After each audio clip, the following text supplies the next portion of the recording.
বা ছিল বা থাকবে এই ব্যাপারে আমরা উদাসীন। কিন্তু প্রত্যেকটা মানুষের জন্য বা প্রত্যেকটা ব্যক্তির জন্য তার প্রতিবেশীর সাথে, সে আমার আত্মীয় হোক বা সে আমার অনাত্মীয় হোক, সে মুসলমান হোক অথবা সে মুসলমান না হোক, হিন্দু খ্রিস্টান বৌদ্ধ নাসারা হোক, যেই হোক না কেন, সে যদি আমার প্রতিবেশী হয়, সে যদি আমার কাছের লোক হয়, সে আমার আত্মীয় হোক বা আত্মীয় না হোক, সে আমার রক্তের সম্পর্ক কেউ হোক বা রক্তের সম্পর্ক ছাড়া কেউ হোক, উভয় প্রতিবেশীর সাথে প্রত্যেকটা মানুষকে ভালো ব্যবহার করা, সদাচরণ করা, এটা আল্লাহ রাব্বুল আলামিনের পক্ষ থেকে একটা প্রত্যেকটা মানুষের জন্য নির্দেশ। কিন্তু আমরা এই নির্দেশটা কয়জন ফলো করি বা এই নির্দেশটা আমরা কয়জন মানি? 5 ওয়াক্ত সালাত আদায় করি, বছর বছর ওমরা করি, সামর্থ্য থাকলে বড় হজ করে আসি, যাকাত দেই, ফিতরা দেই, ওসর দেই, যাবতীয় সমস্ত কাজ করি। কিন্তু একটা বিষয় আসলে দেখা যায় যে ওই মানুষটা একটা দিক থেকে দুর্বল। সেটা কি? প্রতিবেশীর সাথে তার সম্পর্ক ভালো নেই, প্রতিবেশীর সাথে তার সম্পর্ক ভালো নেই। এই জন্য একটা মানুষ তখনই দুনিয়ার মানুষের কাছে, আল্লাহর কাছে, আসমানের ফেরেশতা মণ্ডলীদের কাছে, সব কিছুর কাছে একটা মানুষ তখনই ভালো হবে, একটা মানুষ তখনই গ্রহণযোগ্যতা পাবে, আল্লাহ রাব্বুল আলামিনের ভালোবাসার মানুষ হবে তখনই যখন একটা মানুষকে তার প্রতিবেশী ভালো বলবে। আমার প্রতিবেশী যতক্ষণ আমাকে ভালো না বলবে, আমার প্রতিবেশী যতক্ষণ আমাকে ভালো না বাসবে, ততক্ষণ পর্যন্ত আমি আল্লাহর কাছে ভালো মানুষ হতে পারবো না। আমি ততক্ষণ পর্যন্ত আল্লাহ রাব্বুল আলামিনের প্রিয় মানুষ হতে পারবো না। তো এখন আমার কথা হচ্ছে, আপনি যে আমাকে যাচাই করলেন, আপনি যে আমাকে চয়েস করলেন, আমি কতটুকু ভালো সেটা আমার ব্যবহারের মাধ্যমে বোঝা যাবে না, সেটা আমার আচার আচরণের মাধ্যমে বোঝা যাবে না, সেটা আমার চলাচলের মধ্যে বোঝা যাবে না। হতে পারে আমি মানুষটা খুবই খারাপ, কিন্তু মানুষের সাথে চলাচল আমার খুবই ভালো। আমার প্রতিবেশীর সাথে আমার সম্পর্ক একেবারেই খারাপ, একেবারেই জঘন্য, কিন্তু আমি যখন মানুষের সাথে চলি তখন আমার চলাচলটা খুবই ভালো। এটার দ্বারা প্রমাণ হয় না যে আমি একজন ভালো মানুষ। ভালো মানুষ হতে গেলে আল্লাহর কাছে ভালো হতে হবে, আর আল্লাহর কাছে ভালো হতে গেলে আমাকে কি করতে হবে? আমার পাশে, মানে আমার ঘরের দরজা খুললেই যে ঘরটা আমার প্রথম চোখে পড়ে, ওই ব্যক্তি যদি বলে যে না ঠিক আছে অমুক ব্যক্তি খুবই ভালো মানুষ, তখন আমি সমাজের সবার কাছে, আল্লাহর কাছে, ফেরেশতাদের কাছে, দুনিয়ার সবার কাছে আমি একজন ভালো মানুষ। এই জন্য আল্লাহ সুবহানাহু ওয়া তাআলা 4 নম্বর সূরা নিসার 36 নম্বর আয়াতের মধ্যে আল্লাহ রাব্বুল আলামিন বলেন, ওয়াবুদুল্লাহ, তোমরা আল্লাহর ইবাদত করো। ইবাদত কার করতে হবে ভাই? কথা বলতে হবে, কার করতে হবে? আল্লাহ। আল্লাহর ছাড়া অন্য কারো ইবাদত করা যাবে? কিন্তু আপনি দেখেন দুনিয়ার মানুষ আল্লাহ রাব্বুল আলামিনকে বাদ দিয়ে অন্যান্যদেরকে ইবাদত করে। এজন্য আল্লাহ রাব্বুল আলামিন প্রথমে বললেন ওয়াবুদুল্লাহ, তুমি একমাত্র আল্লাহর ইবাদত করো, ওয়ালা তুশরিকু বিহি শাইআ, আল্লাহর সাথে কাউকে শরীক করো না, আল্লাহর সাথে কাউকে তুমি শিরক করো না। আবার আমরা যখন সালাতে পড়ি ইয়াকা না'বুদু ওয়া ইয়াকা নাস্তাঈন, আল্লাহ আমি তোমারই ইবাদত করি, তোমার কাছে সাহায্য চাই, বলি কিনা আমরা সবাই? যখনই আমরা সালাত পড়ি, জানাজার সালাত বলেন, ইশরাকের সালাত বলেন, তাহাজ্জুদের সালাত বলেন, তারপরে ফরজ সালাত বলেন, নফল সালাত বলেন, পৃথিবীতে যত সালাত আছে সমস্ত সালাতে আমরা দাঁড়ানোর পরে সূরা ফাতিহা পড়তে গিয়ে বলি ইয়াকা না'বুদু ওয়া ইয়াকা নাস্তাঈন, আল্লাহ আমি তোমারই ইবাদত করি, আবার আমি তোমার কাছে সাহায্য চাই। তো আমি যখন আল্লাহর কাছে সাহায্য চাই, তখন আবার দেখবেন এক শ্রেণীর মানুষ আছে, তারা কি করবে? মসজিদে সালাত আদায় করে আবার মাজারে গিয়ে 10টা টাকা দিয়ে বলে যে আপনি আমাকে রক্ষা করিয়েন, কারণ আমি এখন গাড়ি নিয়ে বের হচ্ছি, সামনে যেন আমার কোনো বিপদ আপদ না হয়। বলে এটা কি শিরক হবে না? শিরক হবে কিনা? আবার আমি মাজারে একটা ছাগল মানত করে দিয়েছি, কেন? যে আমার বাচ্চা এবার পরীক্ষা দিচ্ছে, পরীক্ষায় যেন ভালো ফল করে, এজন্য আমি মাজারে একটা ছাগল দিলাম। শিরক হবে কিনা? আবার মাজারে একটা গরু মানত করলাম, কেন? যে আমার বহু বছর পরে, 8 বছর, 10 বছর, 20 বছর, 25 বছর পরে আমার একটা সন্তান হলো, তাই আমি শাহজালাল মাজারে গিয়ে, শাহপুরান মাজারে গিয়ে, দেওয়ানবাগির মাজারে, আটরাশির মাজারে গিয়ে বড় 4-5 লাখ টাকা দামের একটা গরু মানত করে আসলাম। এটা শিরক হবে কিনা? এই জন্য আল্লাহ রাব্বুল আলামিন বলেছেন, ওয়াবুদুল্লাহ, তুমি একমাত্র আল্লাহর ইবাদত করো, ওয়ালা তুশরিকু বিহি শাইয়্যা, আল্লাহর সাথে কাউকে শরীক করো না। হাদিসের মধ্যে আসছে, আনাস বিন মালিক বলেন, আল্লাহ রাসূল সাল্লাল্লাহু আলাইহি ওয়াসাল্লাম বলেছেন, আল্লাহ বলেন, কোন মানুষ যদি সারা পৃথিবী সমপরিমাণ গুনাহ নিয়ে আমি আল্লাহর দরবারে হাজির হয়, গুনাহ কতটুকু? সারা পৃথিবী। সারা পৃথিবী। তো সারা পৃথিবী আপনি কতটুকু মনে করেন? এটা কি 2-10 মাইল হবে? কোটি কোটি, হাজার হাজার বিলিয়ন মাইল, সেটা মাথায় আসবে না যে কত দূর।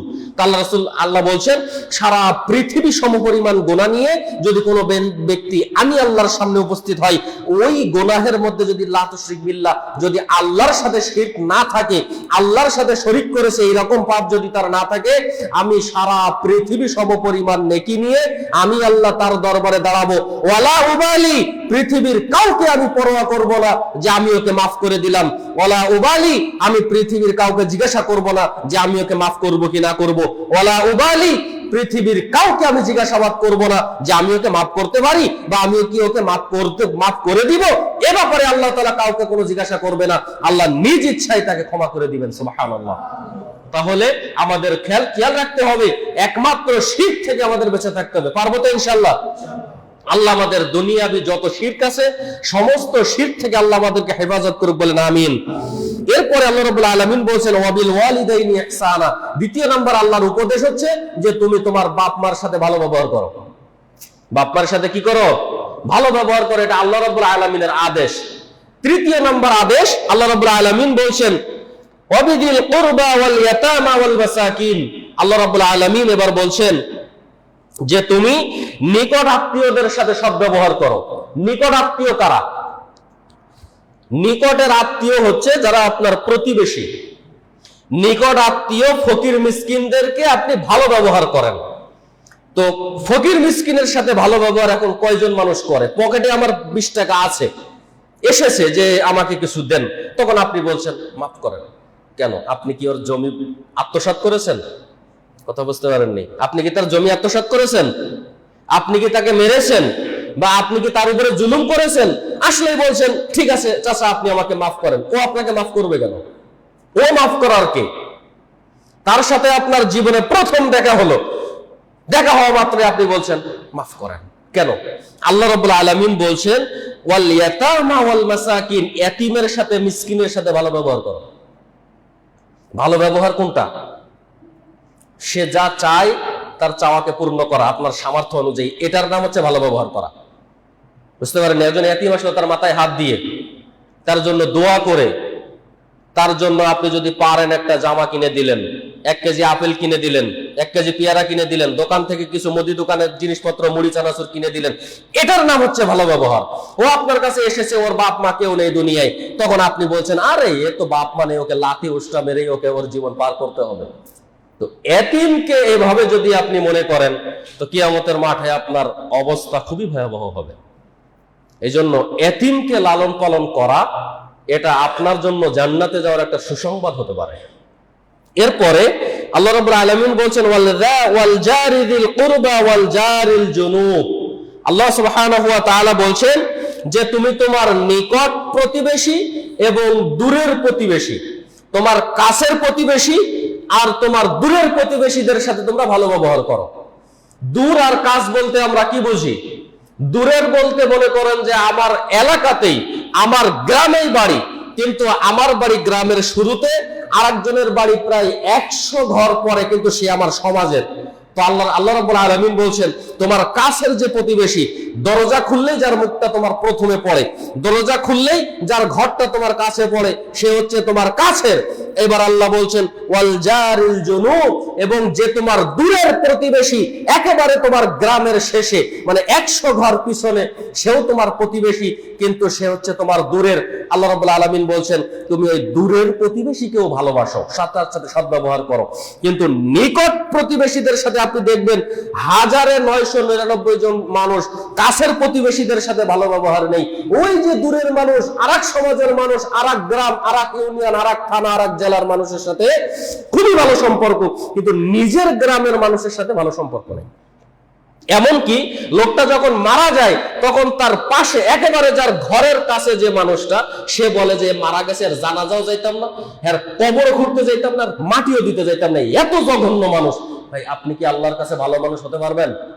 কিন্তু আপনি নিয়মিত 5 ওয়াক্তের মুসল্লি ইমামের পিছনে, আল্লাহর কাছে ভালো হওয়া যাবে? এইরকম বুজুর্গ অনেক আছে, আল্লাহওয়ালা এরকম অনেক আছে, লম্বা লম্বা দাড়ি, লম্বা জামা গায়ে দিয়ে আসে, কিন্তু প্রতিবেশীর কাছে তার সাথে কোনো ভালো সম্পর্ক নাই। মসজিদে এসে এমন ভাব করে মনে হয় মাত্র জান্নাত থেকে নামছে। হুঁশিয়ার, আপনার এই বাহিরের মুখোশটা দেখি আপনি আল্লাহর কাছে ভালো মানুষ হতে পারবেন না। কথা বুঝতে পারেননি?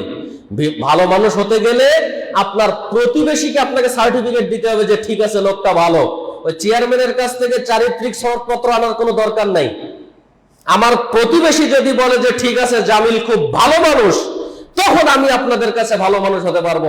আমার চলায়, কথা বলায়, আচরণে, ব্যবহারে আপনারা কোনো কষ্ট পাননি, 20, 30, 50 বছর আপনাদের এলাকাতে আসি, তার মানে আমি যে ভালো মানুষ এটা প্রমাণ হয় না। এটা প্রমাণ হয় না। প্রমাণ তখনই হবে যখন আপনি আমার এলাকাতে গিয়ে 2, 4, 50, 100 জন মানুষকে জিজ্ঞাসা করবেন গোপনে যে লোকটা কেমন। যদি 100 জনের মধ্যে 50 জন বলে লোকটা ভালো, 50 জন বলে লোকটা খারাপ, তাহলে মাস বরাবর আছে, তার মানে এখনো আমি সমাজের কাছে ভালো মানুষ হতে পারিনি। আর যদি 51 জন বলে যে না লোকটা ভালো, 49 জন লোকটা বলে যে না লোকটা খারাপ, তার মানে আমি আপনার কাছেও ভালো, আল্লাহর কাছেও ভালো, সমাজের কাছেও ভালো, ফেরেশতা মণ্ডলীদের কাছে ভালো, আমি তখন আল্লাহর কাছে প্রিয় মানুষ হয়ে গেলাম। তার মানে সমাজ আমাকে সার্টিফিকেট দিবে যে না লোকটা ভালো, তখন আপনি আল্লাহর কাছে ভালো। এই ব্যাপারে আল্লাহ সুবহানাহু ওয়া তাআলা এবার বলছেন ইন্নাল্লাহা লা ইউহিব্বু মান কানা মুখতালান ফাখুরা, নিশ্চয়ই আল্লাহ রাব্বুল আলামিন কোন অহংকারীকে, কোন দাম্ভিককে আল্লাহ রাব্বুল আলামিন পছন্দ করে না। অহংকারী ব্যক্তিকে, যে তার প্রতিবেশীর সাথে চলে না, যার প্রতিবেশী তার মানে যার প্রতিবেশীকে সে কষ্ট দেয়, যার প্রতিবেশীর সাথে সে খারাপ ব্যবহার করে, এই ব্যক্তি হচ্ছে অহংকারী। এ কথা কে বলছেন? কে বলছেন? আল্লাহ।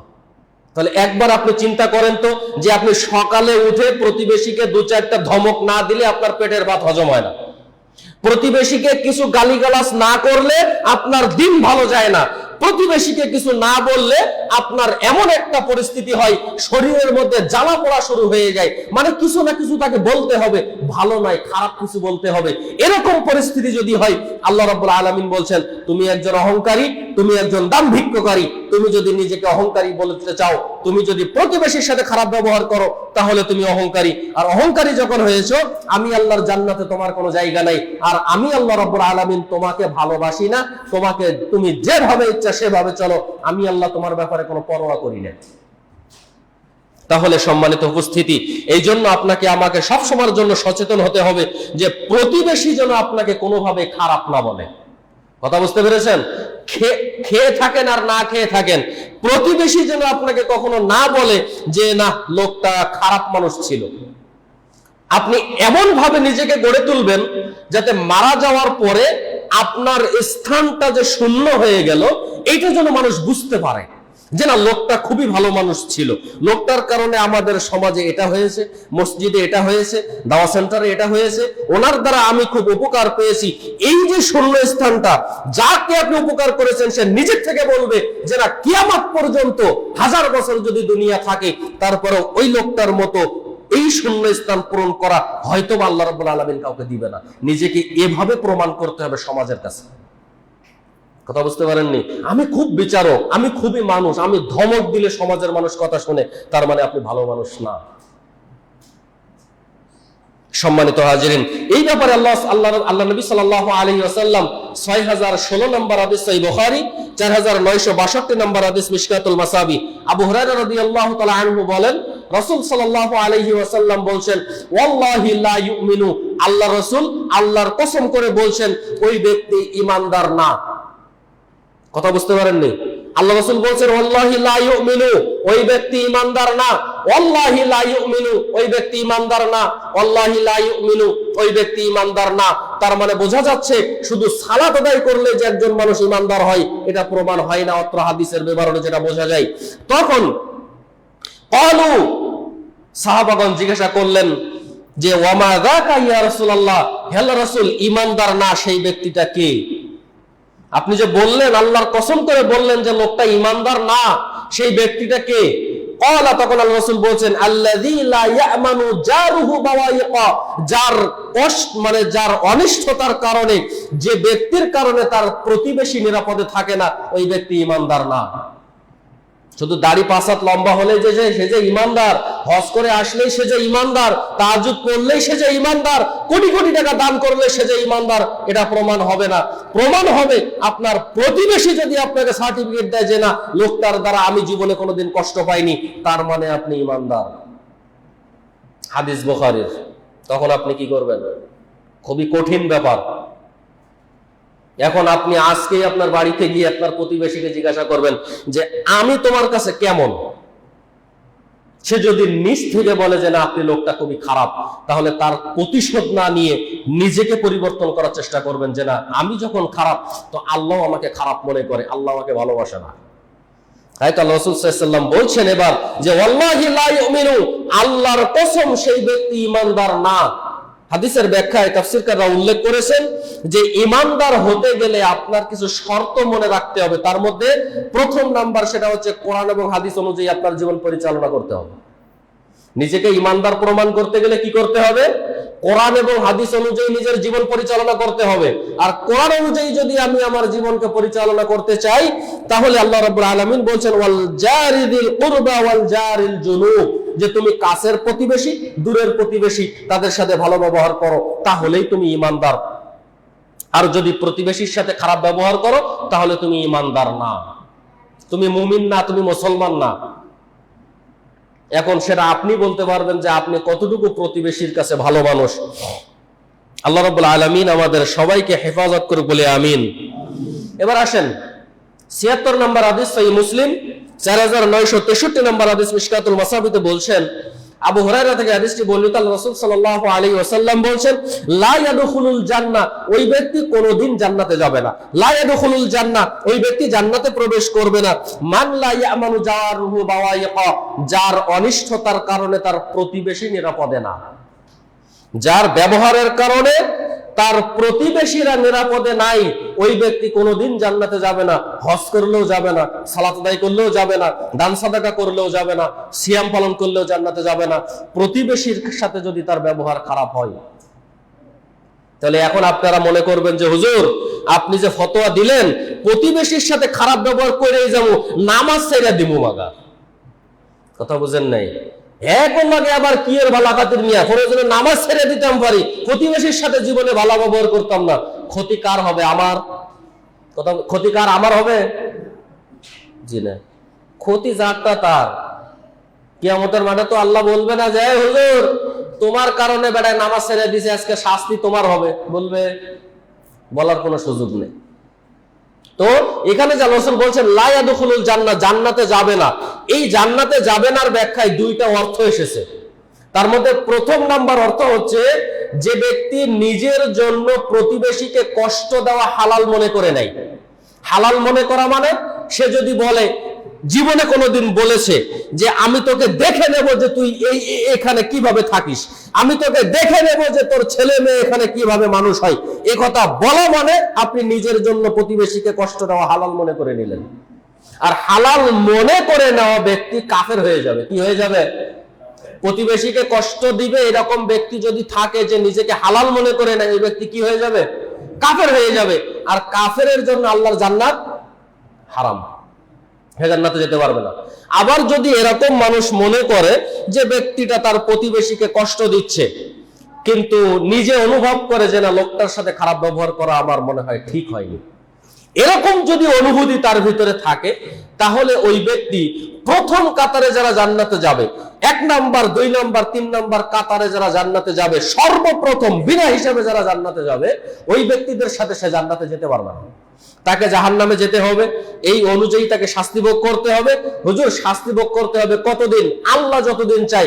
1 সেকেন্ড হতে পারে, 1 মিনিট হতে পারে, 1 ঘন্টা হতে পারে, 1 দিন হতে পারে, 1 বছর, 1 মাস, 1 যুগ হতে পারে। সেটা আল্লাহই জানেন কতদিন হবে, কিন্তু তাকে শাস্তি ভোগ করতে হবে। করে তারপরে তাকে জাহান্নাম থেকে উঠিয়ে তারপরে তাকে জান্নাতে দেওয়া হবে। এটা কেন?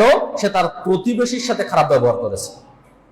এই জন্য আজকে বাড়িতে গিয়ে রাত গভীর হলে বালিশের উপরে মাথা দিয়ে, হাতটা কপালে দিয়ে বা হাতটা বুকের উপরে দিয়ে নিজে চিন্তা করবেন যে আমি কি প্রতিবেশীর কাছে ভালো, বা কোন প্রতিবেশীকে আমি কষ্ট দিলাম। রাত 3টার সময় তার বাড়িতে চলে যাবেন, তাকে ডেকে পা জড়িয়ে ধরে মাফ না করা পর্যন্ত তার পা ছাড়বেন না, কারণ জান্নাতে যাওয়া যাবে না। এসে মুরগির মতো ঠোকর দিলাম, উঠলাম, সেজদা মারলাম, উঠলাম, জান্নাতে চলে গেলাম, বিষয় এমনটা না। তাহলে তো সবাই এই কাজ করতো, প্রতিবেশীকে মাইরে কাইটে খুন করে গুম করে খালি তাহাজ্জুদ আর সালাত পড়তো, জান্নাতে তো গেছি। জি না। এই জন্য যদি আপনি মনে করেন যে আমি প্রথম কাতারে জান্নাতে যাব, কোন কাতারে? প্রথম কাতারে আমি জান্নাতে যাব, তাহলে আপনাকে চেষ্টা করতে হবে প্রতিবেশীর সাথে ভালো ব্যবহার করার। পারবো তো ইনশাআল্লাহ? আচ্ছা হুজুর, আপনি যে প্রতিবেশীর ব্যাপারে এত বললেন, এত বলার গুরুত্ব কি? এত বলতে হবে কেন তাকে? সে তো আমার রক্তের কেউ না। আরে সে তো আমার আত্মীয় স্বজনের কেউ না, সে আমার অনাত্মীয়, সে আমার পাড়া প্রতিবেশী আত্মীয়। সে তো এখন যে আপনি এই কথা বললেন, আল্লাহ রাসূল সাল্লাল্লাহু আলাইহি ওয়াসাল্লাম 6014 এবং 15 নম্বর হাদিস সহিহ বুখারী, 6579 নম্বর হাদিস সহিহ মুসলিমে আসছে, আম্মাজান আয়েশা রাদিয়াল্লাহু তাআলা আনহা বলেন যে আমি মুহাম্মদ সাল্লাল্লাহু আলাইহি ওয়াসাল্লামকে বলতে শুনেছি, মা যালা জিবরিলু ইউসিনি বিল জারি হাত্তা যানানতু আন্নাহু লা ইউওয়ারিসান্নাহু। আল্লাহ রাসূল আয়েশা রাদিয়াল্লাহু তাআলা আনহা বলেন যে আমি আল্লাহ রাসূলকে বলতে শুনেছি, জিবরাইল আলাইহিস সালাতু ওয়াস সালাম প্রতিনিয়ত আমার কাছে এসে, প্রায় আমার কাছে এসে বলতেন প্রতিবেশীদের সম্পর্কে, এত বেশি আমাকে নসিহত করতেন, প্রতিবেশীদের ব্যাপারে এত বেশি আমাকে উপদেশ দিতেন। আল্লাহ রাসূল সাল্লাল্লাহু আলাইহি ওয়াসাল্লাম বলছেন, আমি মুহাম্মদ মনে করতাম যে কোনো সময় মনে হয় জিবরাইল বলতে পারে যে আপনার সম্পত্তির ভাগ প্রতিবেশীকে দিতে হবে। আল্লাহু আকবার। তাহলে প্রতিবেশী কত গুরুত্বপূর্ণ, কথা বুঝতে পারেননি? আমি আমার ভাইকে যত ভালোবাসি, বাপ তার ছেলেকে যত ভালোবাসে, এই ভালোবাসার কারণে বাপ তার ছেলেকে জন্ম দিয়েছে, জন্ম দেওয়ার কারণে বাপের সম্পত্তির ভাগ তার ছেলে পায়। বাপ তার মেয়েকে জন্ম দিয়েছে, জন্ম দেওয়ার কারণে বাপের সম্পত্তি তার মেয়ে পায়। এই ব্যাপারে আল্লাহ রাসূল সাল্লাল্লাহু আলাইহি ওয়াসাল্লাম বলছেন, জিবরাইল আমাকে এত পরিমাণে প্রতিবেশীর ব্যাপারে বলতেন, মনে হতো যে কোনো সময় মনে হয় জিবরাইল বলতে পারে যে মুহাম্মদ তুমি তোমার সম্পত্তির ভাগ প্রতিবেশীকে দাও, মুহাম্মদ তুমি তোমার ওয়ারিসের ভাগ তুমি তোমার প্রতিবেশীকে দাও। মনে হচ্ছে যে আল্লাহ রাসূল বলছেন, মনে হচ্ছে যে জিবরাইল মনে হয় এমন উপদেশ আমাকে দিবেন। তাহলে প্রতিবেশী কত গুরুত্বপূর্ণ আপনি চিন্তা করেছেন একবার? আমি তো প্রতিবেশীদেরকে মানুষই মনে করি না, প্রতিবেশীকে মানুষই মনে করি না। ইমাম কুরতুবী রাহিমাহুল্লাহ তিনি বলছেন যে প্রতিবেশী শব্দটা ব্যবহার করা হয় যারা আপনার আশেপাশে আছে, যারা আশেপাশে আছে। আপনাদের এই একলারামপুর বড় বাড়ি জামে মসজিদ যারা আপনার বড় বাড়ি, আপনার যারা আশেপাশে আছে, এরা হোমদার, এরা আপনার দূরের, বুঝতে পারেন? এরা আপনার দূরের। তিতাস এরা আপনার দূরের, গৌরীপুর এরা আপনার দূরের প্রতিবেশী হতে পারে, কিন্তু আপনার কাছের প্রতিবেশী যারা, এদের ব্যাপারে আল্লাহ রাসূল বলছেন, মনে হচ্ছে যে জিবরাইল আমাকে বলবেন যে আপনার ঘরের ডানে বামের লোককে আপনার সম্পত্তির ভাগ দিয়ে দেন। আরে হুজুর কি কন, নিজের মারফেটের বাইরে কল্লা কেটে ফেলায় ভাগ দেন, আর আপনি ইসে নেইতে নিয়ে ফাইজলামি মারেন, ফাইজলামি ছুটাই বললাই, বুঝলেন নাই? এইরকম হারামখোর আছে না নাই সমাজে? ভাইয়ের সম্পত্তি মেয়েরা বোনরে দেয়, বোনের সম্পত্তি মেয়েরা ভাইরা খায়, এরকম হারামখোরদের কাইতে মনে করেন কুকুরে খাওয়ানোর দরকার। কুকুরের সামনে গিয়ে যদি বলেন যে কুকুর একে আমি মেরে তোর সামনে দিলাম, কেন? এ ওর বোনের সম্পত্তি দেয়নি, কুকুরও ওদের শরীরের মধ্যে পেশাব করে চলে যায়, আরে এটা নিকৃষ্ট, আমি কুকুরের চাইতে খারাপ। কথা বুঝতে পারেননি মনে হয়। এরকম হারামখোর আপনি বহুত দেখবেন, বিশাল তাহাজ্জুদ গুজার, দাড়ি টাড়ি নিয়ে, হুজুর সালাম, হুজুর কেমন আছেন, আলহামদুলিল্লাহ, কিন্তু আপনি ব্যক্তিগতভাবে তদন্ত করে দেখেন ও 4টা বোন একজনের সম্পত্তি দেয় নাই। এরকম নিমুখ হারাম আছে না নাই সমাজে? তবে আপনাদের এদিকে নেই, অনেক সমাজে আছে এরকম। আমি একদিন খুতবা নিয়ে নামলাম, নেমে সমাজের এক মুরব্বী বলছে, হুজুর আপনার অমুক বাড়িতে দাওয়াত, ঠিক আছে চলেন। তো যাচ্ছে, যাওয়ার সময় প্রতিমধ্যে আমাকে দাঁড় করিয়ে বলছেন, হুজুর ওই যে মুরব্বীরা দেখছেন মাথার চুল, দাড়ি, মোছ সবই পেকে গেছে, মানে ওই সে অনেক সময় বলে না যে ওর এক পা কবরে চলে গেছে। আসলে কথাটা কতটুকু যৌক্তিক আমার মনে হয় ঠিক না, কারণ আল্লাহ চাইলে যে যতদিন ইচ্ছা বাঁচতে পারেন। তো উনি একজন মুরব্বী হয়ে গেছেন, তো আমাকে বলছে, হুজুর ওই যে মুরব্বীটাকে দেখছেন এর বোনেদের সম্পত্তি একটাও দেয়নি, কিন্তু সেই মুরব্বীর নিয়ম হচ্ছে ইমামের বরাবর সে 5 ওয়াক্ত সালাত আদায় করে। কাজ হবে? কাজ হবে? বোনের সম্পত্তি মেরে কাজ হবে? জান্নাত পাওয়া যাবে? তাহলে এইরকম হারামখোর বহুত আছে সমাজে। উপর উপর খুবই ভালো, কিন্তু ভিতরে গেলে যে এত খারাপ, সে ওর মতো খারাপ মনে সারা বাংলাদেশে কেউ নাই। এই জন্য আপনি যদি নিজেকে জান্নাতি মানুষ হিসেবে প্রমাণ করতে চান, তাহলে আপনার প্রতিবেশীর কাছ থেকে সার্টিফিকেট নিতে হবে। পারবো তো ইনশাআল্লাহ? আল্লাহ আমাদের তৌফিক দান করুক, বলেন আমিন। এবার আসেন 6136, 6018 এবং 19 নম্বর হাদিস সহিহ বুখারী, 77 এবং 78 নম্বর হাদিস সহিহ মুসলিম। আবু হুরায়রা রাদিয়াল্লাহু তাআলা আনহু বলেন, রাসূল সাল্লাল্লাহু আলাইহি ওয়াসাল্লাম বলছেন, মান কানা ইউমিনু বিল্লাহি ওয়াল ইয়াউমিল আখির, কোন ব্যক্তি যদি আল্লাহর উপরে ঈমান আনে, আল্লাহকে বিশ্বাস করে এবং পরকালের উপরে যদি বিশ্বাস রাখে। আমরা এখানে যারা আছি আল্লাহকে মানি কিনা? আল্লাহ আছে এটা বিশ্বাস হয় কিনা? পরকাল যে হবে বিশ্বাস হয় কিনা? এই কথার পরে আল্লাহ রাসূল সাল্লাল্লাহু আলাইহি ওয়াসাল্লাম বলছেন, ফালা ইউযি জারুহু, সে যেন তার প্রতিবেশীকে কষ্ট না দেয়। হুজুর প্রতিবেশীকে কষ্ট দেওয়া মানে কি? কিসের মাধ্যমে প্রতিবেশীকে কষ্ট দেওয়া হয়? প্রতিবেশীকে কষ্ট দেওয়া মানে প্রতিবেশীকে সহযোগিতা না করা। টাকা আছে আমার কাছে, টাকা আছে আমার কাছে, 200, 400, 500 টাকা, 1000 টাকা আমার কাছে আছে, সে এসে আমাকে বলছে, ভাইজান আমাকে 500 টাকা দেন, আছে আপনার কাছে। এখন আপনি বলছেন, না না না আমার কাছে টাকা নেই, তখন আপনি প্রতিবেশীকে কষ্ট দিলেন, প্রতিবেশীকে কষ্ট দিলেন।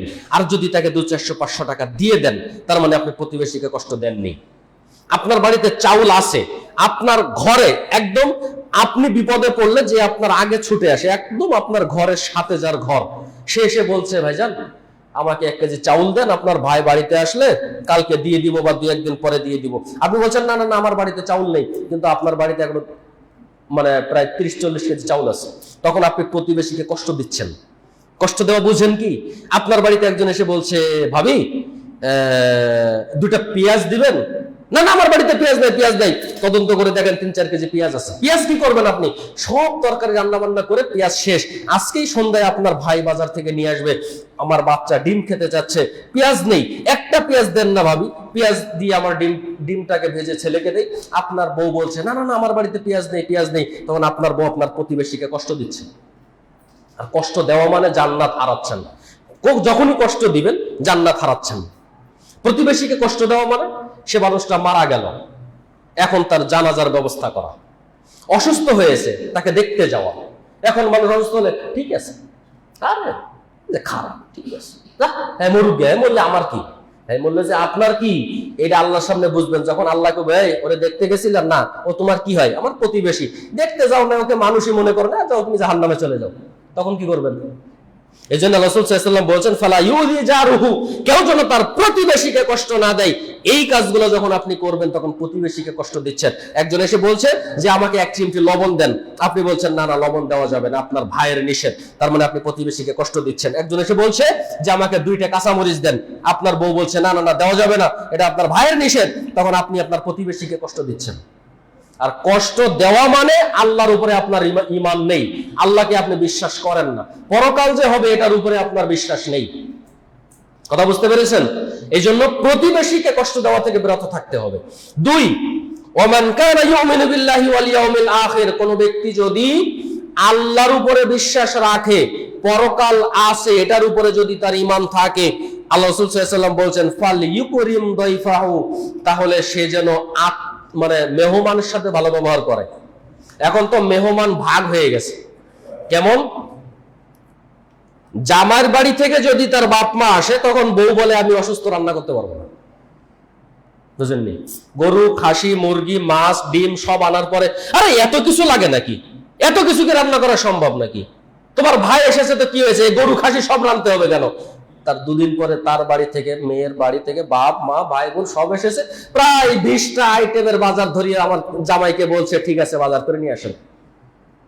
মানে আত্মীয় এখন ভাগ হয়ে গেছে।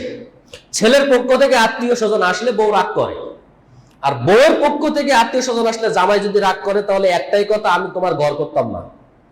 জামাই বাধ্য হইয়া কয় না ঠিক আছে তুমি আমার ঘর করো, বাজার করে নিয়ে আসি, সমস্যা কি? এইরকম মহিলা যদি থাকে তাহলে বুঝতে হবে যে তার ঈমান নেই, ঈমান নেই। কেন? আল্লাহ রাসূল তো বলছেন তুমি যদি আল্লাহকে মানো, আল্লাহর প্রতি যদি তোমার বিশ্বাস থাকে, আল্লাহর উপরে ঈমান এনেছো, তুমি পরকালের উপরে ঈমান এনেছো, এই কথা বলার পরে আল্লাহ রাসূল বলছেন মেহমানের সাথে ভালো ব্যবহার করো। সে তোমার আত্মীয় হোক, সে তোমার অনাত্মীয় হোক, ছেলের পক্ষের হোক, মেয়ের পক্ষের হোক, যে কোনো আত্মীয় তোমার হোক না কেন, তার সাথে কিভাবে ব্যবহার করতে হবে? ভালো ব্যবহার। কেমন হুজুর, কিভাবে আমরা ভালো ব্যবহার করব? এখন আপনার বাড়িতে আত্মীয় এসেছে, মনে করেন 10 জন। 10 জন আসার পরে প্রথম 3 দিন, কয়দিন? প্রথম 3 দিন তাকে পোলাও, কোরমা, গরু, খাসি, উট, দুম্বা সব কিছু আপনি তাকে খাওয়ালেন। প্রথম কয়দিন? 3 দিন। 3 দিন আপনি তাকে আপনার যা ইচ্ছা আপনি তাকে খাওয়ালেন। এমনও দিন গেছে আপনি গরু, মাছ, ডিম এক বেলাতে দিচ্ছেন। এখন 3 দিন পরে চতুর্থ দিন শরীয়তের বিধান হচ্ছে আপনি মেহমানের সামনে পানি ভাত, কাঁচা মরিচ, পেঁয়াজ, শুকনা মরিচ দিয়ে আপনি তাকে ভাত দেন, আর মেহমান আপনাকে কিছু বলতে পারবে না, এই অনুমতি নেই। কারণ আপনি এখন চতুর্থ দিনের মেহমান তার বাড়িতে। আমি যদি আমার শ্বশুর বাড়িতে যাই, তো শ্বশুর বাড়িতে যাওয়ার পরে প্রথম 3 দিন আমাকে খুব ভালো খাওয়ালো, চতুর্থ দিন যদি আমার সামনে পানি ভাত দেয়, কাঁচা মরিচ, পেঁয়াজ, লবণ কিছুই দেয়নি, এখন আমি উল্টা বলতে পারবো না আমার বউকে কি ব্যাপার, আমি কি মানুষ না তোমাদের বাড়িতে? আমি কি মানুষের পর্যায়ে পড়ি না নাকি, শুধু পানি ভাত দিয়েছে কেন? একথা বললে আমি আল্লাহকে মানি না। একথা বললে কি হবে?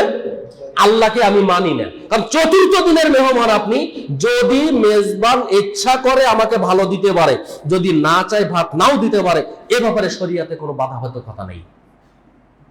তাই বলে আপনি বলবেন না যে পানি ভাত দিয়েছে তোর আর নিতামি না বাড়ি, তুই এমনই থাক, তোরে আমি তালাক দিয়ে দেবো, যদি বলেন তাহলে আপনি পুরা কাফের হয়ে গেছেন। কারণ আপনি চতুর্থ দিনের বাড়িতে আসেন কেন? কেন আসেন আপনি? আপনার 20-25 দিন আপনাকে বেড়াতে হবে কেন? হ্যাঁ বেড়ান আপনি, কোনো সমস্যা নেই, কিন্তু আপনি কথা বলতে পারবেন না যে আমাকে খারাপ খাওয়ালো। একথা বলার হুকুম ইসলাম আপনাকে দেয়নি। প্রথম 3 দিন খারাপ দিলে আপনি বলতে পারেন এই বেটা কি বলো তুমি, প্রথম 3 দিন তো আমি তোমার বাড়িতে মেহমান, আর চতুর্থ দিন আমি আপনার বাড়ির সাধারণ মানুষের মতো হয়ে গেলাম। 3, আল্লাহ রাসূল সাল্লাল্লাহু আলাইহি ওয়াসাল্লাম বলছেন ওয়ামান কানা ইউমিনু বিল্লাহি ওয়াল ইয়াউমিল আখির, যদি তুমি আল্লাহর উপরে ঈমান আনো, পরকালের উপরে যদি ঈমান আনো, এরপর আল্লাহ রাসূল বলছেন ফালইয়াকুল খায়রান আও লিয়াসমুত, তাহলে তুমি মানুষের সাথে ভালো কথা বলো অথবা চুপ থাকো। মানুষের সাথে কি বলো? ভালো ব্যবহার করো অথবা চুপ থাকো। হুজুর আপনার দিয়ে চলতো না কেন ভাই? কি আরে মিয়া আপনি এই কাজ করেন না, এই কাজ করেন না, আপনার দিয়ে সমাজ চলতো না। কথাটা ভালো না খারাপ? কত ভালো না খারাপ? এই কথা বলেছেন তার মানে আপনার ভিতরে ঈমান নেই। এই কথা বলেছেন মানে আপনার ভিতরে ঈমান নেই। হুজুর আপনারা তো বেতন দিয়ে রাখছিলাম, বালা মানুষ মনে করছিলাম, 2 দিন হয় মসজিদ ঝাড়ু দেন না। কথা ভালো না খারাপ? যদি খারাপ হয় তাহলে আপনার ভিতরে ঈমান নেই। কথা বুঝতে পারেননি? কখন যে ঈমান চলে যায় আমিও জানি না, কেউ জানে না সমাজের, শুধু মনে করি সালাত আদায় করলেই মনে হয় আমি ঈমানদার। হতে পারে যে 1-1.5 মিনিট 2 মিনিট পানি পড়েছে মোটর থেকে, হুজুরের চোখ নেই নাকি? এত পানি পড়ে, পানি কারেন্ট বিল কি হুজুরে দেয় না হুজুরের বাপে দেয়? কথা ভালো না খারাপ? যদি খারাপ হয় আপনার ভিতরে ঈমান নেই। ফ্যানটা চলছে 2-3 মিনিট চলছে, হুজুরের মনে নাই বন্ধ করতে, বুঝছি কারেন্ট বিল হুজুরের বেতন থেকে কাটতে হইব। কথা ভালো না খারাপ? যদি খারাপ হয় আপনার ভিতরে ঈমান নেই। এরপর আল্লাহ রাসূল বলছেন আউলিয়াসমুত, চুপ থাকো। ফ্যান চলছে একদিন পুরা 24 ঘন্টা ফ্যান চলছে, এখন তুমি যদি কিছু বলো তাহলে তোমার ঈমান নেই, আর যদি তুমি চুপ থেকে ফ্যানটা বন্ধ করে দাও তাহলে তোমার ঈমান বহাল তবিয়াতে আছে। মসজিদটা ঝাড়ু হয়নি। এখন যদি কেউ এসে বলে যে এই বিভিন্ন কথা বলেছে, তাহলে আপনার ঈমান নেই। আপনি চুপ করে আছেন, নিজ দায়িত্বে মসজিদটাকে ঝাড়ু দিয়ে দিয়েছেন, তার মানে আপনার ঈমান আছে।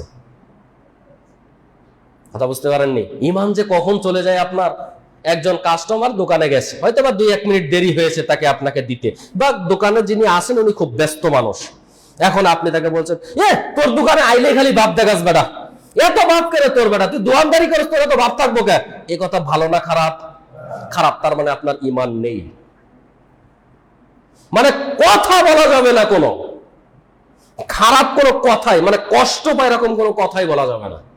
যদি বলেন তাহলে ঈমান নেই। তাহলে এখন আপনি চিন্তা করেন তো যে আপনার ঈমান আছে না নেই। কথা বুঝতে পারেননি? এখন আপনি একটু চিন্তা করেন যে আপনার ঈমান আছে না নেই। আল্লাহ আমাদের সবাইকে ঈমানকে পরিপুক্ত করা তৌফিক দান করুক, বলেন আমিন।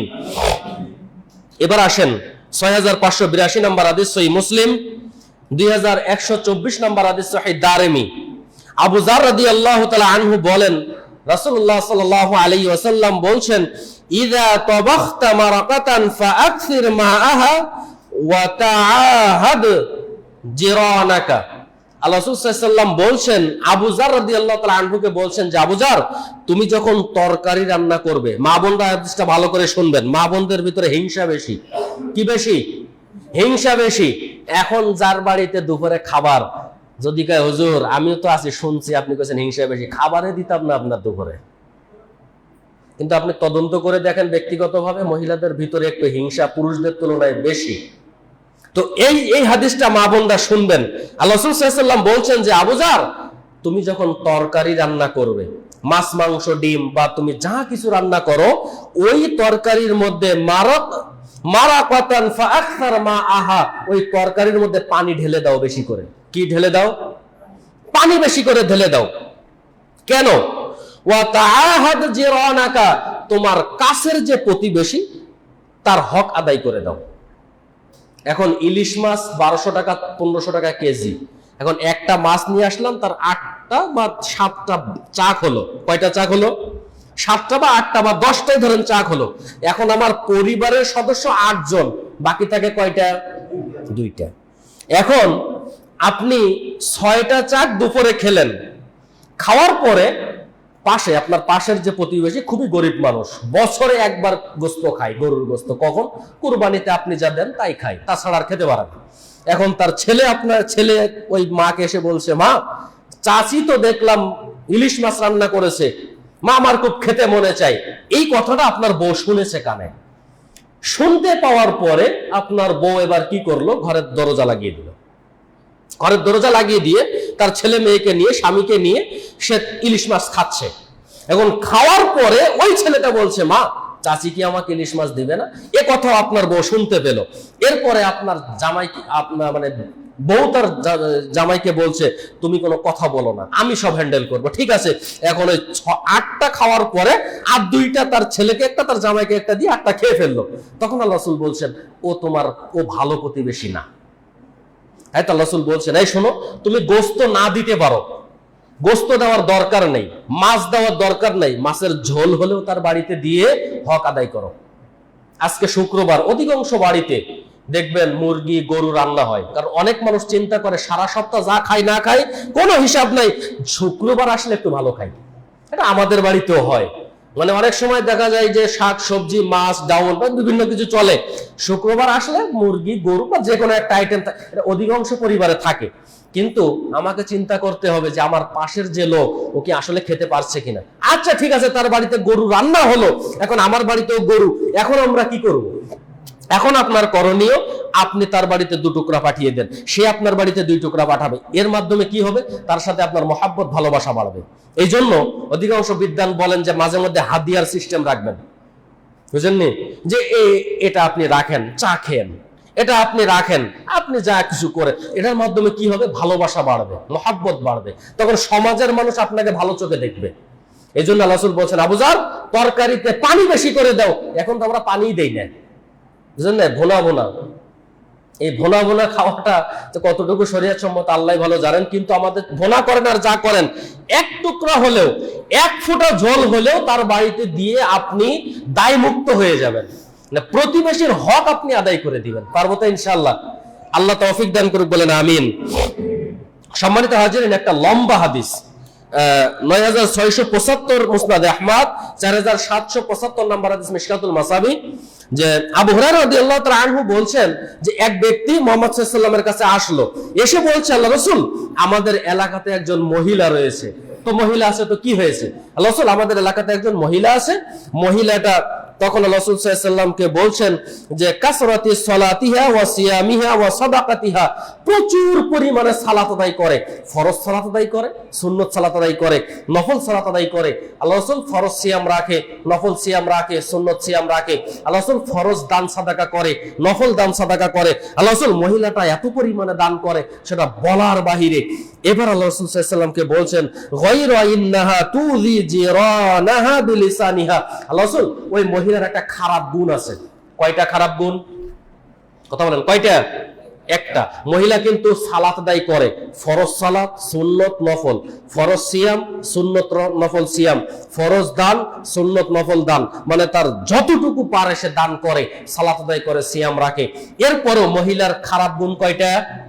একটা। এবার আল্লাহ রাসূল সাল্লাল্লাহু আলাইহি ওয়াসাল্লাম বলছেন, আল্লাহ রাসূল, মহিলার খারাপ গুণটা হচ্ছে ওই মহিলা তার পাশের প্রতিবেশীকে কষ্ট দেয়। মহিলারা তার পাশের প্রতিবেশীকে কি করে? কষ্ট দেয়। এবার আল্লাহ রাসূল বলছেন, আচ্ছা ঠিক আছে, তুমি যে কথাটা বললে। এবার রাসূল বলছেন, ক্বালা হিয়া ফিন নার, আমি মহিলাকে জাহান্নামের মধ্যে দেখতে পেলাম। আচ্ছা, সালাত কি আমাকে জাহান্নাম থেকে ঠেকাতে পারলো? হুজুর, আজকে তো নামাজই করতাম না, এ কথা বলা যাবে? হুজুর, নামাজ যখন আমার জাহান্নাম থেকে ঠেকাইতে পারতো না, নামাজই করতাম না, প্রতিবেশী কেমনে হবে এলাকায় থাকে দেখতে নিবো আমি। আপনি যে এমন দাঁতের পরে দাঁত ছিটকাইলেন, কিয়ামতের মাঠ কি আপনার মনে হয় যে এটা আপনার শ্বশুর বাড়ি? কথা বলে, এটা কি আপনার শ্বশুর বাড়ি মনে হয়? শ্বশুর বাড়ি না। আমি 1 মিনিট আপনাকে দেখাই হাদিসটা। আল্লাহ রাসূল সাল্লাল্লাহু আলাইহি ওয়াসাল্লাম বলছেন, আম্মাজান আয়েশা বলেন যে আল্লাহ রাসূল, আমি শুনলাম কিয়ামতের মাঠে নারী পুরুষ সবাই উলঙ্গ থাকবে, কারো পরনে কোনো কাপড় থাকবে না। আচ্ছা, এখন যদি আমি কাউকে বলি যে ভাই আপনি দালান পোশাকের সব কাপড় খুলে ফেলবেন? ভাই, এই একলারামপুর পুরা বড় বাড়িটা আমি আপনার নামে লিখে দিলাম, খুলবেন? ভাই, আমি আপনাকে চাঁদা মাদা তুলে মানে যা কিছু করে আমি আপনাকে 2-4-5 কোটি টাকা দিয়ে দিলাম, ভাই এবার আপনি তো আপনার লুঙ্গিটা খুলবেন? কিয়ামতের মাঠে আয়েশা রাদিয়াল্লাহু তাআলা বলছেন, তাদের পরনে কোনো কাপড় থাকবে না, মহিলা পুরুষ সবই। এরপরে আল্লাহ রাসূল বলছেন, হ্যাঁ এমনটাই হবে, কারোর পায়ে কোনো জুতা থাকবে না, কাউকে মুসলমানি করানো থাকবে না, সবাই উলঙ্গ থাকবে, পায়ে জুতা থাকবে না, ল্যাংটা থাকবে, মুসলমানি করানো থাকবে না। এমন মুহূর্তে আল্লাহ রাসূল বলছেন, আয়েশা বলছেন, আল্লাহ রাসূল, সেখানে তো আমরাও থাকবো, তার মানে তো যে কেউ আমাদের লজ্জাস্থানের দিকে তাকাবে। তখন আল্লাহ রাসূল বলছেন, আয়েশা, তুমি কি এই আয়াতগুলো পড়ো নাই যে কিয়ামতের মাঠে তার বাপ তার ছেলেকে ভুলে যাবে, সন্তান তার বাপকে ভুলে যাবে, মা তার মেয়েকে ভুলে যাবে, মেয়ে তার মাকে ভুলে যাবে, ভাই তার ভাইকে ভুলে যাবে। এটার নাম হচ্ছে কিয়ামতের মাঠ। সবাই মাথাকে উঁচু করে দিয়ে শুধু বলবে, ইয়া নাফসি ইয়া নাফসি, আল্লাহ কিয়ামতের মাঠের বিচার দ্রুত হয়ে যাক, কিয়ামতের মাঠের বিচার দ্রুত হয়ে যাক, এটা আর সহ্য হচ্ছে না। একথা আমি যেমন বলবো, একথা আদম আলাইহিস সালাম বলবে, একথা আমি যেমন বলবো, একথা ইব্রাহিম আলাইহিস সালাম তেমন বলবে, একথা আমি যেমন বলবো যে আল্লাহর সহ্য হচ্ছে না, বিচার দ্রুত হয়ে যাক, একথা মূসা আলাইহিস সালাম তত বলবে। কিয়ামতের মাঠ এত কঠিন। তো কিয়ামতের মাঠ যদি নিজের শ্বশুর বাড়ি মনে করেন, তাহলে আপনার ধারণা ভুল। খুবই কঠিন কিয়ামতের মাঠ। এজন্য আল্লাহ রাসূল সাল্লাল্লাহু আলাইহি ওয়াসাল্লাম বলছেন যে হিয়া ফিন নার, আমি মহিলাকে জাহান্নামের মধ্যে দেখতে পাচ্ছি। কেন? মহিলা সালাত আদায় করেছে, সিয়াম পালন করেছে, দান সাদাকা করেছে, তারপরেও সে তার প্রতিবেশীর সাথে খারাপ ব্যবহার করেছে। এই জন্য সে কোথায় যাবে? জাহান্নামে যাবে। তো এখন যদি আপনি বলেন যে হুজুর, সালাত তো যা আদায় করতাম আর আদায় করতাম না, আজকে থেকে ক্ষতি আমার হবে না আপনার হবে? সাবধান। চুরি করেছেন, সালাত পড়েন। জেনা করেছেন, সালাত পড়েন। মাত্র জেনা করতেছেন আরেক বেটার বোর সাথে, ফজরে আজান হয়ে গেল, গোসল করে ওযু করে সালাতে আসেন। চুরি করতেছেন, আরেক বেটার গরুর দড়ি নিছেন, মাত্র বাইর করবেন, আজান হয়েছে, গরু থুয়ে আপনি সালাতে আসেন। এই সালাতই একদিন আপনার এই খারাপ যাবতীয় অভ্যাসগুলো কি করে দিবে? সব দূর করে দিবে ইনশাআল্লাহ। এরপরে আল্লাহ রাসূলকে বলছেন, আল্লাহ রাসূল, আমাদের এলাকায় আরেকজন মহিলা আছে। সে মহিলাটাকে বলছে আল্লাহ রাসূল, সে মহিলাটা ফাইন্নাকা ফুলানাতা তুযকিরু মিন কিল্লাতি সিয়ামিহা ওয়া সালাতিহা ওয়া সাদাকাতিহা, খুবই সামান্য পরিমাণে সালাত আদায় করে। মানে কোন রকম ফরজ যে 17 রাকাত, ফরজ কয় রাকাত? 17 রাকাত। এই 17 রাকাত কোন রকম সে আদায় করে, সুন্নতের ধারে কাছেও নাই, নফলের ধারে কাছেও নাই, তাহাজ্জুদের ধারে কাছে নাই। আল্লাহ রাসূল শুধুমাত্র ফরজ সিয়াম আদায় করে, সুন্নত নফল আদায় করে না। আল্লাহ রাসূল ফরজ দান করে, যতটুকু দান না করলে নয় এতটুকু দান করে। আল্লাহ রাসূল এর বেশি সে দান করে না, আল্লাহ রাসূল এর বেশি সালাত আদায় করে না, আল্লাহ রাসূল এর বেশি সে কি করে না, সিয়াম পালন করে না। এবার আল্লাহ রাসূল সাল্লাল্লাহু আলাইহি ওয়াসাল্লাম বলছেন যে আল্লাহ রাসূল ওই ব্যক্তির ভালো একটা গুণ আছে, ভালো একটা গুণ আছে। গুণটা কি? ওয়ালা তুযি বিলিসানিহা জিরানিহা। আল্লাহ রাসূল ওই মহিলার গুণটা হচ্ছে ওই মহিলা কোনোদিন তার জিহ্বা দিয়ে তার প্রতিবেশীকে কষ্ট দেয় নাই, প্রতিবেশীকে কি করে নাই, কষ্ট দেয় নাই। এবার আল্লাহ রাসূল সাল্লাল্লাহু আলাইহি ওয়াসাল্লাম বলেন ক্বালা হিয়া ফিন নার হিয়া ফিল জান্নাহ, আমি মহিলাকে জান্নাতের মধ্যে দেখতে পাচ্ছি। সুবহানাল্লাহ। তাহলে সালাত আদায় করে প্রতিবেশীকে যদি কষ্ট না দেন, ঠিকানা কোথায়? জান্নাত। প্রতিবেশীকে আমি কষ্ট দেইনি, সালাত আদায় করেছি, সিয়াম পালন করেছি, দান সাদাকা করেছি খুবই অল্প, মাত্র দিনে 17 রাকাত সালাত আদায় করেছি, প্রতিবেশীকে কোনোদিন কষ্ট দেই নাই। শুধু 30টা বা 29টা ফরজ সিয়াম আদায় করেছি, প্রতিবেশীকে কোনো কষ্ট দেই নাই। হুজুর আমার সামর্থ্য অনুযায়ী প্রতিদিন 2, 4, 5 টাকা করে দান করি, তার মানে মাস শেষে 150-200 টাকা হবে, আমি এতটুকু পরিমাণ দান করি, কিন্তু প্রতিবেশীকে কখনো কষ্ট দেই নাই। মুহাম্মদ সাল্লাল্লাহু আলাইহি ওয়াসাল্লাম তার পবিত্র জবান থেকে বলছেন হিয়া ফিল জান্নাহ, ওই ব্যক্তি জান্নাতি ব্যক্তি। সুবহানাল্লাহ। কিন্তু আপনি সালাত আদায় করতেছেন, একেবারে সালাত আদায় করতে করতে করতে করতে মনে করেন উহুদ পাহাড় সমান করে ফেলছেন, দান করতে করতে করতে করতে একেবারে হিমালয় পাহাড়ের মতো করে ফেলছেন, কিন্তু বাড়িতে দুপুরে নামাজ পড়ে যাইতে গিয়ে দেখছেন যে পাশের ঘরের ছেলেটা আপনার বাড়িতে উঠানে এসে মাটি এভাবে খুঁচে খুঁচে খেলা করছে, তখন আপনি বলছেন অমুকের বাচ্চা, এখানে তোর খেলার জায়গা নাকি? জান্নাত হবে? সাবধান। আমার ছাগলটা আপনার বাড়িতে গিয়ে ছিম গাছ খেয়ে ফেলেছে, লাউ গাছ খেয়ে ফেলেছে, মাত্র লাউ ধরবে ধরবে এমন অবস্থা, এখন যদি আপনি বলেন, মানে খুবই খারাপ ভাষায় আপনি কথা বলছেন, জান্নাত হবে? আপনি কিন্তু নামাজ পড়ে মাত্র গেছেন আর আমার ছাগলটা মাত্র খাওয়া শুরু করেছে। এখন যদি আপনি বলেন যে না ঠিক আছে, খাচ্ছে, ও তো অবলা জানতো, ও তো জানে না, আউলিয়া স্মুথ, যদি চুপ থাকেন তাহলে ঈমান আছে ভিতরে। এখন যদি কিছু বলেন, তোমার ছাগল এখানে এসে খেয়েছে, তুমি কি দেখো না তুমি মানুষ নাকি? আপনি কিন্তু নামাজ পড়ে গেছেন, ভিতরে ঈমান নেই। হাদিস কিন্তু আমি আগে বলেছি যে আপনার ভিতরে ঈমান নেই, বুখারী মুসলিমের হাদিস।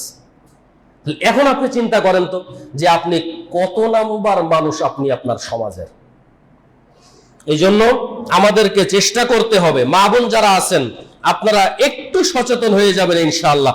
হুজুর আপনি যে বললেন এতক্ষণ প্রতিবেশীকে কিছু দিব, কোন প্রতিবেশীকে দিব? আল্লাহ হুজুর কত দূর পর্যন্ত প্রতিবেশী? আজকে জুমার শেষ হাদিস, আল্লাহ রাসূল সাল্লাল্লাহু আলাইহি ওয়াসাল্লাম 2259 নম্বর হাদিস সহিহ বুখারী, 5155 নম্বর হাদিস আবু দাউদের মধ্যে আসছে।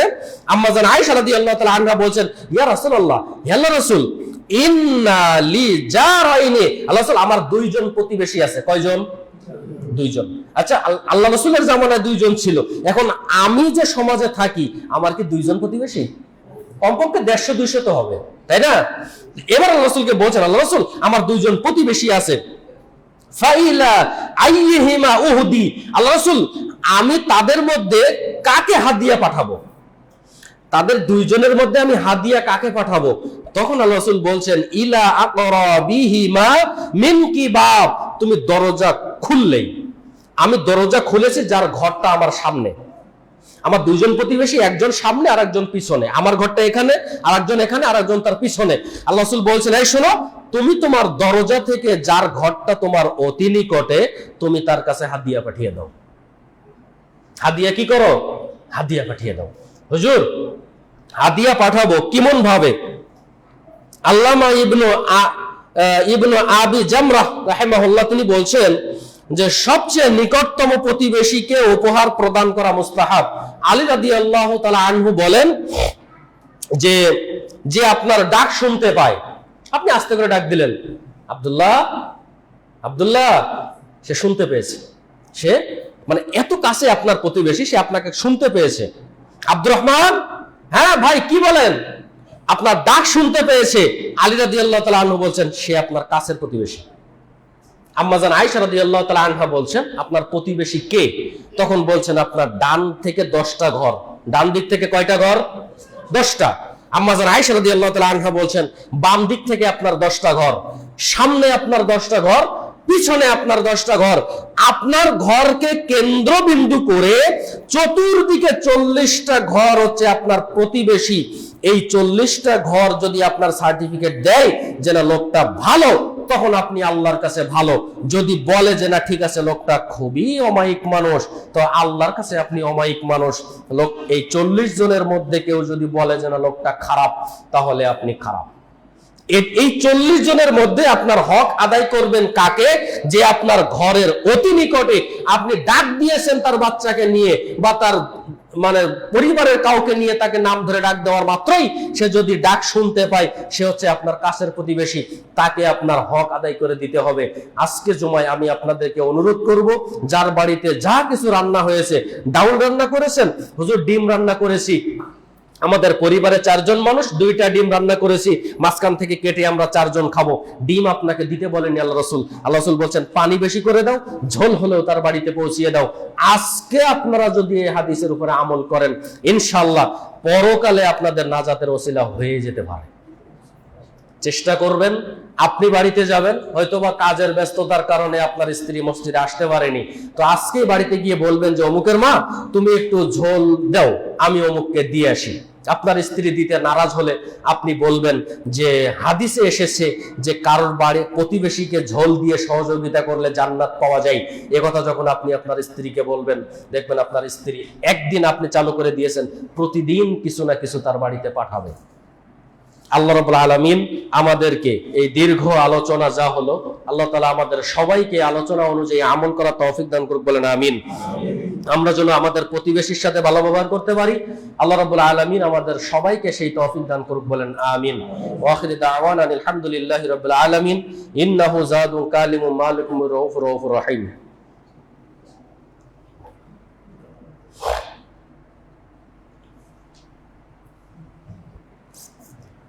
إن الحمد لله